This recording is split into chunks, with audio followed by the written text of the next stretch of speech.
Telephone tapping కేసులో SIT అధికారులు కేసీఆర్ గారిని పిలిస్తే బీఆర్ఎస్ నాయకులు తెగగ్గించుకుంటున్నారు. ఎందుకు పిలవకూడదు సిట్ అధికారులు కేసీఆర్ గారిని అడుగుతా ఉన్నా. కేసీఆర్ గారి దైవ సంభూతుడా, మానవ అతీతుడా, మహాత్ముడా? తప్పు చేస్తే ఎంతటి వారినైనా చట్టం ముందు నిలబెట్టాల్సిందే, నిలబడిస్తుందని చెప్పని మన చట్టాన్ని గౌరవించాల్సింది పోయి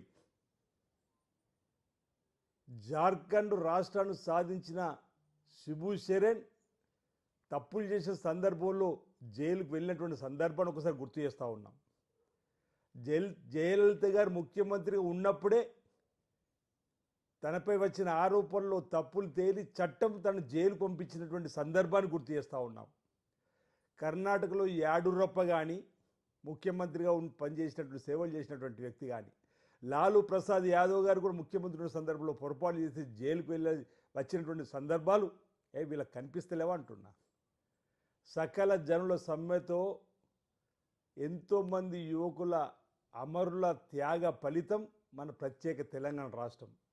అలాంటి తెలంగాణను తమ నీచపు పనులతో భ్రష్టు పట్టించి రాష్ట్రాన్ని సర్వనాశనం చేసిన దానికి ప్రజలకు క్షమాపణ చెప్పాల్సింది పోయి ఇలాంటి నీచపు పనులు, దుర్మార్గమైనటువంటి పనులు చేసి ఆ మూటాకు నాయకుడిగా ఉన్నటువంటి కేసీఆర్ని సిట్టు పిలిస్తే ఎందుకు నాన్న యాగి చేస్తున్నారని అడుగుతా ఉన్నా.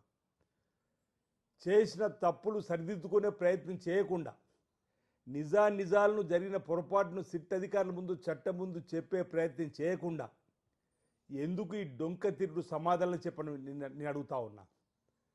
ఈరోజు టెలిఫోన్ ట్యాపింగ్లో అవును ప్రభుత్వంలో ట్యాపింగ్ జరుగుద్దని చెప్పని ఇంకా అడ్డదారిలో మాట్లాడే ప్రయత్నం చేస్తున్నారు.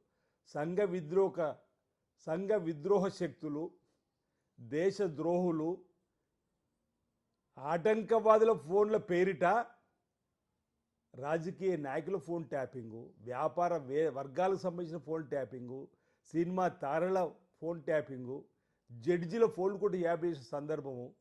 అరే భార్యాభర్తలు మాట్లాడుకున్నటువంటి మాటలు కూడా విన్నటువంటి దుర్మార్గమైన ఆలోచన చేసి తెలంగాణను త్యాగాల పునాది మీద తీసుకున్నటువంటి తెలంగాణకు చెడుపై తీసుకొచ్చినటువంటి మీరు ఇంకా ఈ కథనాలతో వండి వార్చేటువంటి ప్రయత్నం చేస్తున్నటువంటి సందర్భం.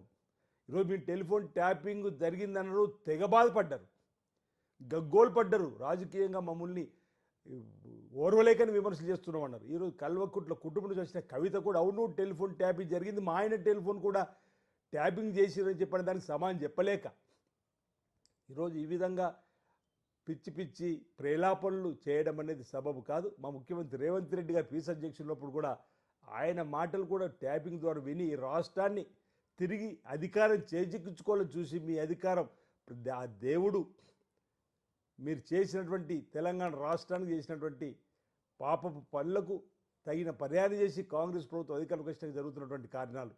ఈరోజు కూలేశ్వరం అయిపోయింది, ఈ కార్ రిజిస్ట్రింగ్లో అవినీతి అక్రమాలు, ఈరోజు బర్ల స్కీము, గొర్రెల స్కీము, చేపల స్కీములలో కూడా అవినీతి అక్రమాలు, ఓఆర్ఆర్లో అవినీతి అక్రమాలు, కరెంటు కొనుగోలులో అక్రమాలు, ఈ విధంగా మీ ప్రభుత్వం ఆవిష్కరించినటువంటి ప్రతి అంశపైన ఈరోజు విచారణ జరుగుతున్న క్రమంలో ఏదో హరీష్ రావు గారు, కేటీఆర్ గారు ఇద్దరు కేసీఆర్ టచ్ చేస్తే తెలంగాణ టచ్ చేసినట్టు అంటున్నారు. అరే తెలంగాణకు మీరు చేసింది ఏంది? అప్పుల రాష్ట్ర కుప్పంగా మార్చింది. ఈరోజు తెలంగాణ అంటే అమరవీరుల త్యాగ ఫలితం, సకల జనుల సమ్మ పోరాటం, ప్రజలు సాధించుకున్న తెలంగాణకు మీరు ఎందుకు ముడి పెట్టుకుంటారో అర్థమవుతలేదు. తెలంగాణ ప్రజలు మిమ్మల్ని సాగనంపితేనే కదా ఫామ్ హౌస్ పరిమితం అయిపోయారు. ఈరోజు మీరు కూడా తెలంగాణ రాష్ట్ర సమితిని భారతీయ రాష్ట్ర సమితిగా మార్చుకొని తెలంగాణ ప్రాంత ప్రజల నుంచి పేగుబంధం తెంచుకున్నది మీరే. మళ్ళీ ఈరోజు తెలంగాణ భావోద్వేగం గురించి మాట్లాడేటువంటి అధికారం మీకు ఎక్కడ ఉంటున్నా. మీ పార్టీ నుంచే తెలంగాణ తీసేసుకున్న వాళ్ళు ఇంకా కేసీఆర్ను టచ్ చేస్తే తెలంగాణ టచ్ చేసినట్టు గొప్పలు చెప్పుకోవడం. అరే మిమ్మల్ని ఆల్రెడీ మీ భ్రష్టు పరిపాలనను పక్కన పెట్టినటువంటి ప్రజలు తర్వాత లోక్సభలో మిమ్మల్ని జీరోకు పరిమితి చేశారు. కంటోన్మెంట్లో 3rd ప్లేస్, జబ్బలు జరుచుకున్న జూబ్లీహిల్స్లో 24,000తో ఓడిపోయారు. మీరు సర్పంచ్ ఎన్నికల్లో కూడా కింద పడిపోయినట్టు మీరా మాట్లాడదంటున్నారు. ఈరోజు చట్టానికి సహకరించాల్సిందే, చట్టం ముందు హాజరు కావాల్సిందే, వాస్తవాలను చెప్పాల్సిందే. ఒకవేళ వాస్తవాలు దాచే ప్రయత్నం చేస్తే ఇప్పటికే ప్రభాకర్ రావు గారు అమెరికాలో 2 సార్లు పోయి మంత్రాలు జరిపించారు. వాస్తవాలు తెస్తే సిట్ అధికారులు ఏ విధంగా వాస్తవాలను కూడా రాబట్టాలో వాళ్ళకి తెలుసు. చట్టం ముందు అందరం సమానమే, చట్టాన్ని గౌరవించాల్సిందే.